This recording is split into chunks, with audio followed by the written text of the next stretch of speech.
இமயமலையாகாமல் எனது உயிர் போகாது.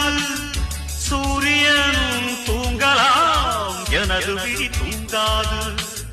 தேர்வை மழை சிந்தாமல் வெற்றி மலர் பூவாது. எல்லையை தொடுவரை எனது கட்டை வேகாது. ஒவ்வொரு விதையிலும் விருட்சம் ஒளிந்துள்ளதே. ஒவ்வொரு விடியலும் எனது பெயர் சொல்லுதே.